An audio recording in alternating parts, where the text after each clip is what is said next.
Even the biggest rivers start small, many of them in the mountains.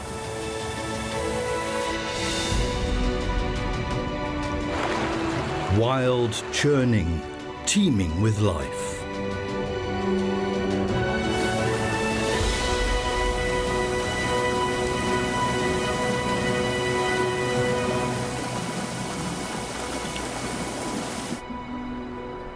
In winter, the majority of the water up in the mountains is frozen as snow and ice. And yet mountain streams rarely freeze completely. They flow too quickly due to the gradient. The gorges they carve out of the stone are often so steep that only mountaineering specialists like the chamois can access them safely.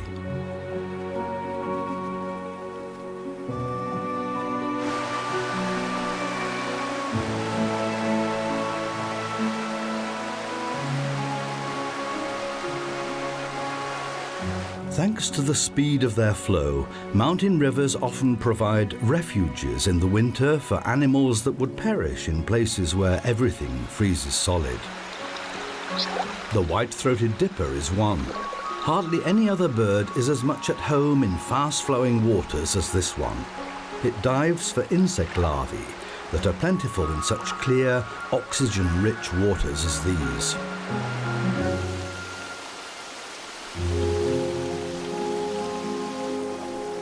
As spring makes its entrance, things begin to move again.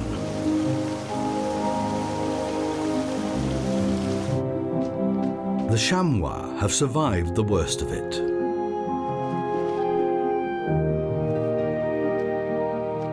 The green is beginning to show again.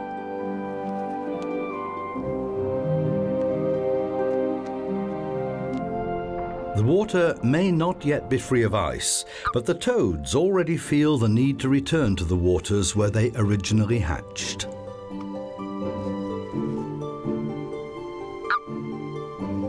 Normally, the male rides piggyback until the pair reach open waters, where the eggs are laid and fertilized.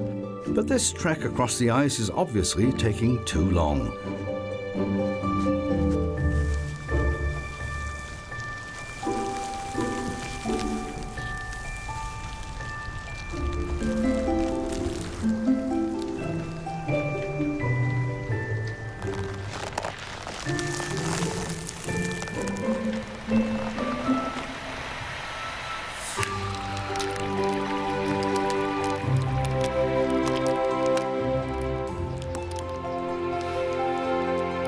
The rising temperatures not only reveal numerous natural beauties, they also provide the streams with their most plentiful water input.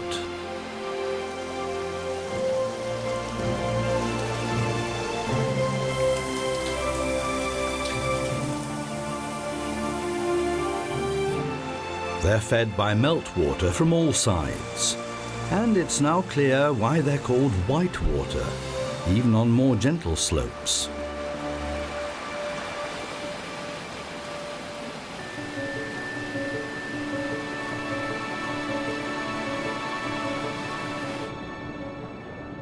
The Danube bleak waste no time in making their way upstream to their spawning sites.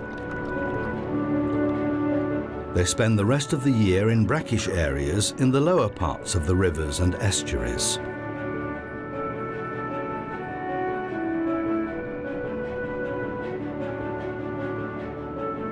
These small members of the carp family grow to about the length of a pencil. Their streamlined bodies show them to be specialists for rapid currents. Once they reach their destination, the males court the females. But why do they take on such an arduous journey? Mountain streams flow so fast that air bubbles are constantly bursting. So the water contains more oxygen than any other body of water. This makes the spawn develop especially well. But due to the current, many of the attached eggs are pulled off. This looks like a disadvantage, but can in fact be a benefit. The hungry graylings stick closely behind the Danube bleak. They're only after one thing: the bleak's eggs. If all the eggs stayed in one place, hardly any would be spared. Like almost all fish, the bleaks put their faith in quantity. Despite attacks by marauding predators, there will still be enough offspring to hatch. The upper reaches are populated by characters we would expect to see in the mountains. Large, popular ones, and some that are easily overlooked.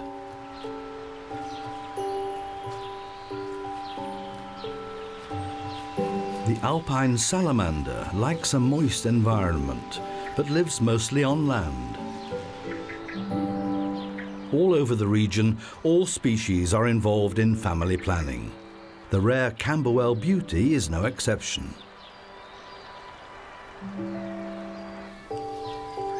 The Alpine salamander is also looking for a sheltered place to give birth to its young.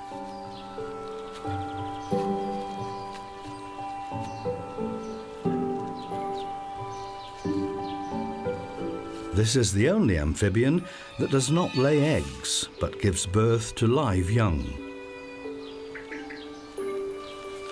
The pregnancy lasts 2 years, which is the longest known gestation period of any vertebrate.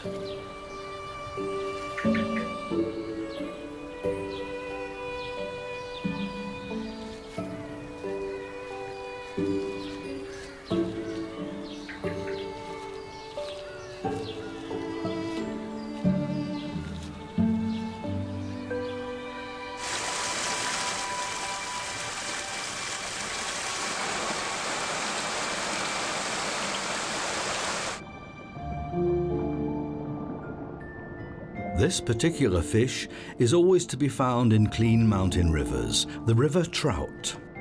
Their offspring have just hatched, barely as long as a match. Just like the bleaks, these parents have made the long journey upstream to spawn. The fresh, oxygen-rich water is an advantage for the young.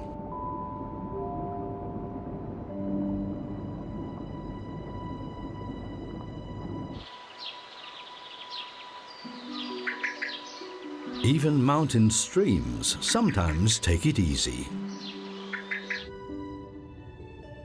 Where the geography of the land permits, they form small lakes. The water here is often clear and clean because the streams have not traveled far yet and have not picked up much sediment or pollution.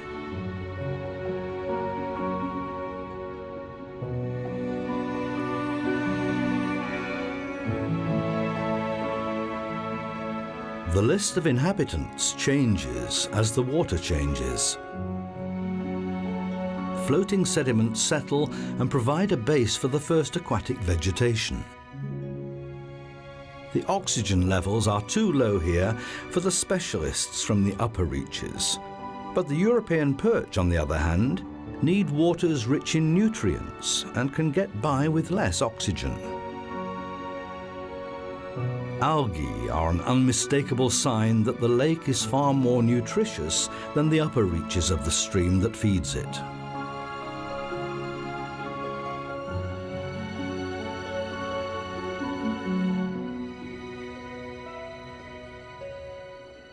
Alpine newts are some of the first creatures to populate mountain lakes.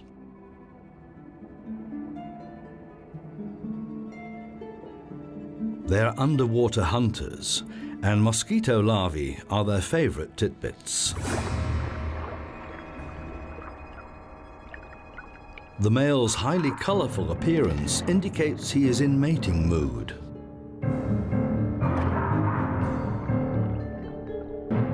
The female may be less dramatically colored, but is just as hungry.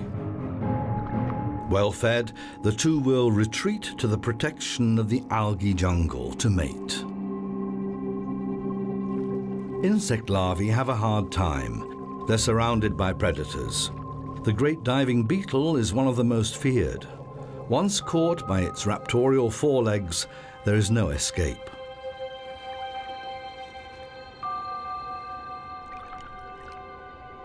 Just a little later, the female mountain newt attaches the fertilized eggs to vegetation.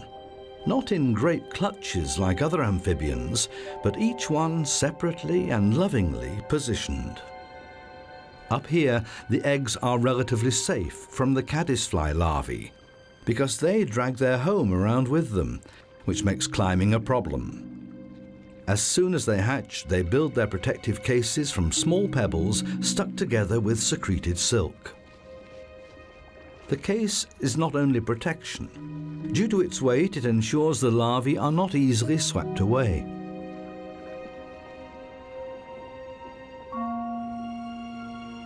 The little mountain newts have now developed well. The time they need for this depends on the temperature of the water. The warmer it is, the faster they develop. But if they're detected by the great ram's horn snail, their life will be over before they have even hatched. A few days later, and they're ready. The first newts have hatched. They still have gills, but in about 2 months they will leave the water, breathe with their lungs, and only return to spawn.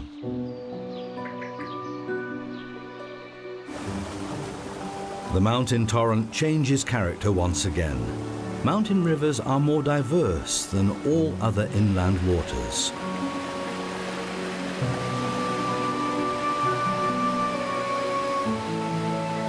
They are the lifelines in otherwise inhospitable landscapes. But for them, there would be neither forests on the mountain slopes nor woodland creatures to fill them. The squirrel is busy breaking out some of its rations, while the nuthatch is busy working on its home. It's sealing up the entrance to a vacated woodpecker cavity with clay to prevent other birds entering. The idea is to use it as a nursery.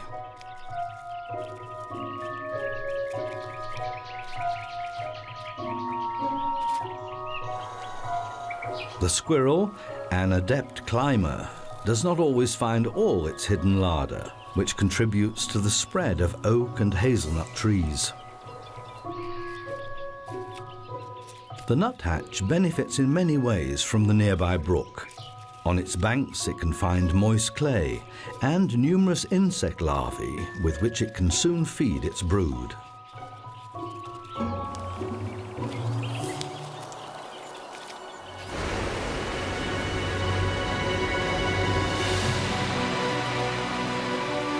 Water and the mountains are inseparable companions. Nowhere in the world do we find mountains without water.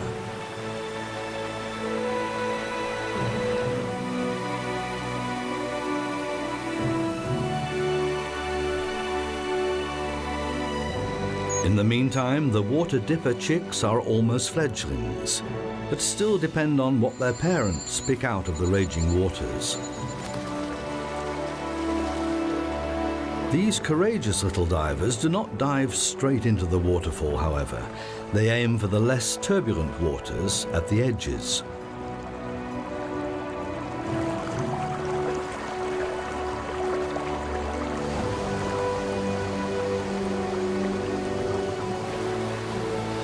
The river, fed by its tributaries, increases in size. But it has hardly lost any of its liveliness. And yet something has changed. Even in the more turbulent stretches, the riverbed is not just gravel as it was further up. Due to the increased amount of sediment build-up, there is far more aquatic vegetation here. Below the waterfall, a Danube salmon lies in wait. These fish are known to be rapacious predators and are related to the much smaller river trout. Trout are regarded as an iconic fish for the upper reaches of mountain streams, which are also known as trout zones. The sterlet, a small member of the sturgeon family, is no threat to them. It prefers to graze among the tiny aquatic animals.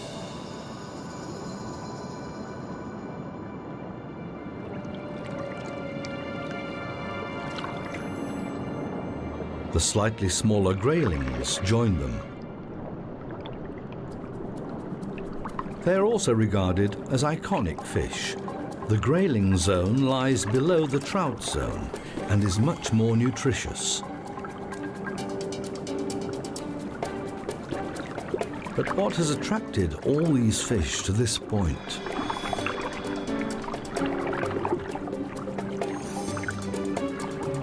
The waterfall.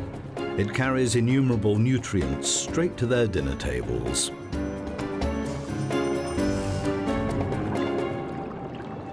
The size of the trout meat is increasing.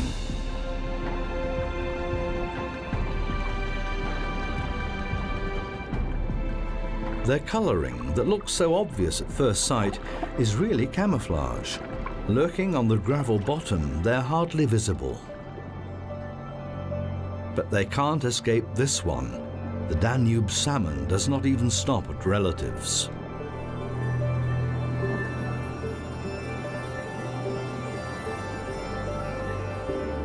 It looks as if he's bitten off more than he can chew. The Danube salmon may be over 1 metre long, but a full-grown trout can also be 60 to 80 centimetres.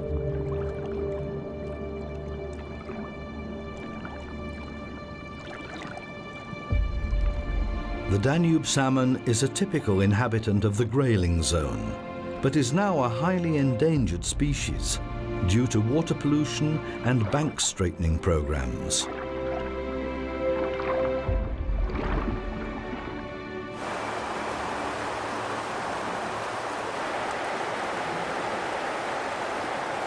White and grey wagtails keep watch beside the water, waiting for insects. Their name is a highly appropriate description of their most obvious feature. Why they do this has not been clearly explained. They may be signalling their alert state to potential enemies. The curtsying of the dippers could be interpreted in the same way. Although the wagtails are at home beside the water, it's only the white-throated dippers that actually dive. They fly through the water looking for insect larvae.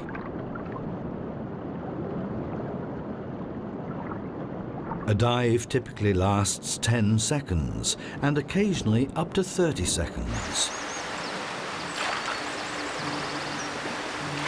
The birds devour both the extracted content and the packaging. The young of the second brood have now hatched.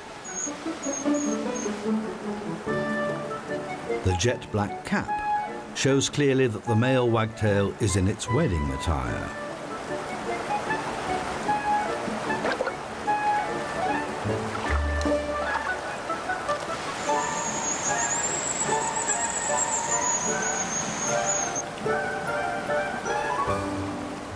The mountain stream provides for both its sub-aqua residents and a colourful community of occasional and permanent land-based inhabitants.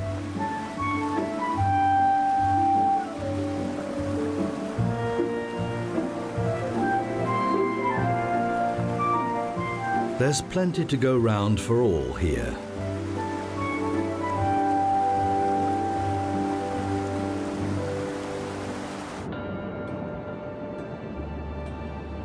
The further we move downstream, the denser the underwater jungle gets. There are now an increasing number of zones at the water's edge, where the water is nearly at a standstill. But even in the middle of the stream, the current has markedly decreased. The grayling region transitions downstream into the common barbel region, where there are now no trout at all. Barbels scan the ground for hidden fish and other aquatic animals. It sometimes happens that they take up more than they want and spit out the unwanted bits. The 4 tactile feelers around the mouth are highly sensitive and are used by the fish as sensors.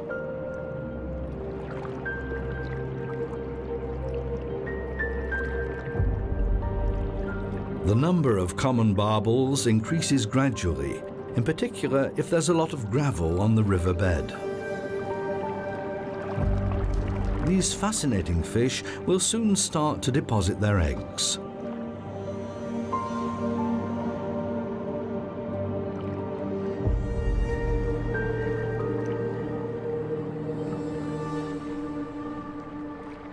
The mountain river has now reached its last destination, for now, a lake.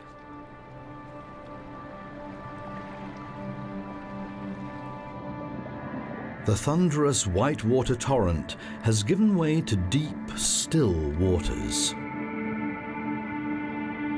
It's in this mysterious underwater world that the largest European freshwater predator reigns, the catfish.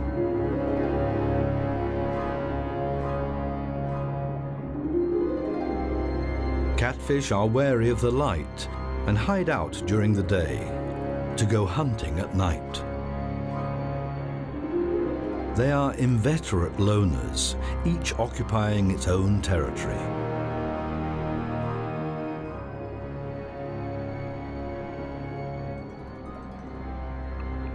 These predatory fish grow throughout their lives, and since some of them reach almost biblical age, they can grow to a good 3 meters long and weigh up to 300 kilograms. This one's up to something. It's still too light for hunting, so what's it doing around that old board?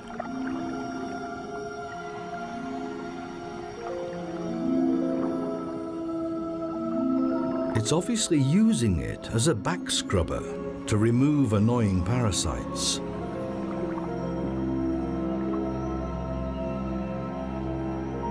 In the dense vegetation, lurking hunters are hardly noticeable, unless they are albinos. This pigment disorder occurs quite frequently in fish.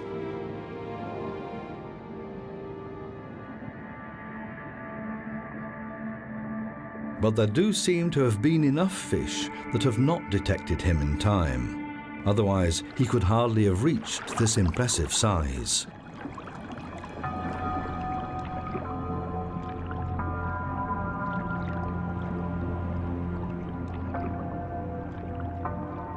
Catfish will devour almost anything they can handle. Besides fish, they will go for frogs and even water birds.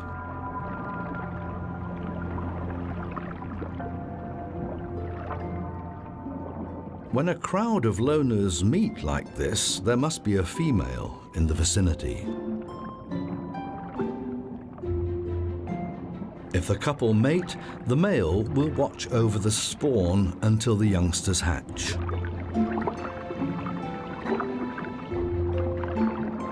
Male fish are far more likely to care for their young than male birds or mammals.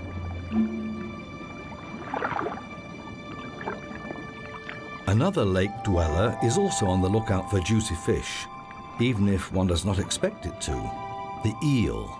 This eel's wide mouth gives it away as a fish eater, while its cousins with the pointed mouth are crayfish eaters. The variant that develops will depend on the food available. The male pike perch is keen to protect its spawn. Another fine example of a father watching over its young.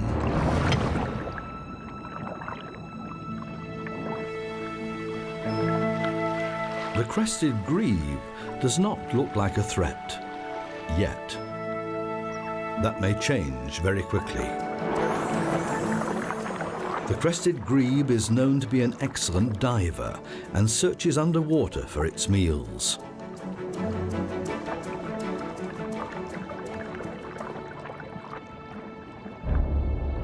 And it's a good job it didn't get too close to this other hunter. A pike will take what it can get, and even water birds are no problem for an adult. But he's content to leave this one well alone. The sterlet has an armor-like skin, and this, along with its size, would make it difficult for a pike to handle. It's intended as protection because the sterlet is not a fast swimmer.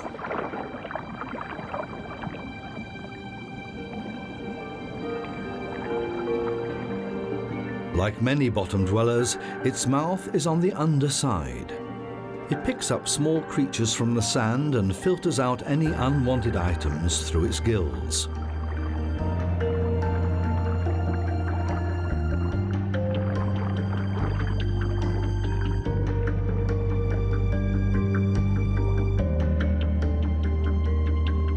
Its spawn is famous under the name caviar, which is why the fish is almost extinct in some places.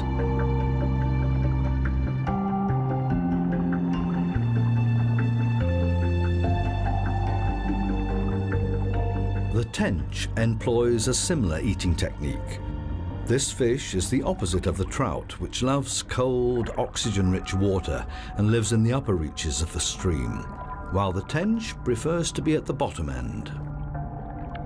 This fish needs warmth and can cope with a far lower oxygen level, a classic lake dweller.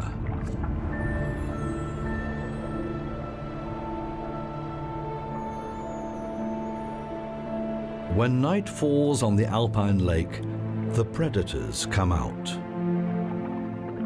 The pike is the predatory cat of the lakes.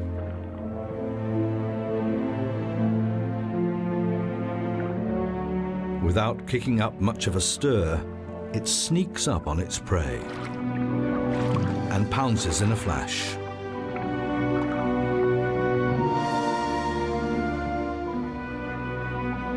It has already located its next victim.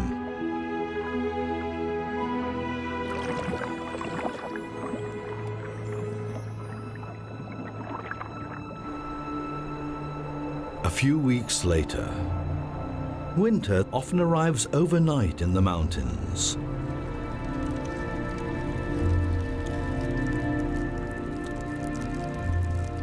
The cold transforms the humid air into filigree works of art.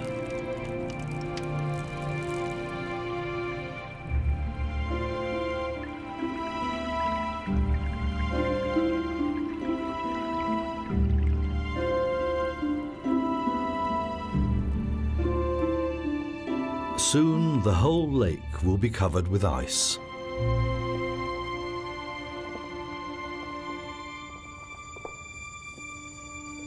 Those that can will seek refuge on the warmer bottom of the lake. Not every fish has survived the sudden cold spell.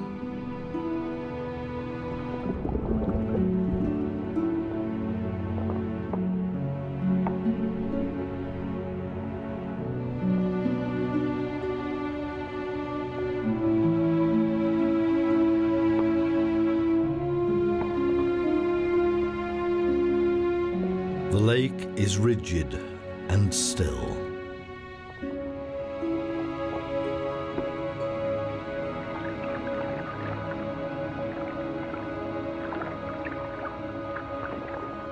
It will be months before spring gives it the kiss of life.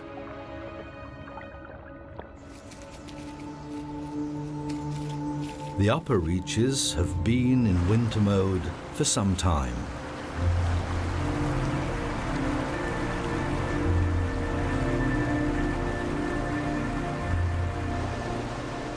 But this stream is just as cheeky and full of life as ever.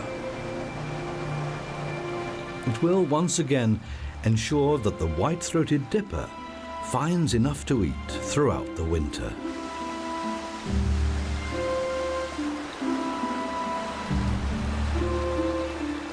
An untamed alpine stream, a dynamic habitat teeming with life.